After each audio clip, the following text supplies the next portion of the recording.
kita siapkan untuk bahan-bahannya ya Bunda Ita.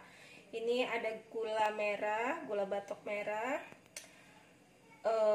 air, ada bawang putih, dan ada cabai rawit.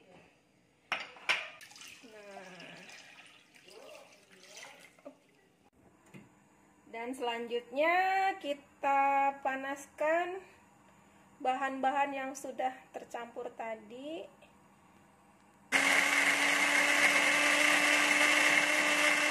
Kita tuangkan cabai dan bawang putih yang telah dihaluskan ya.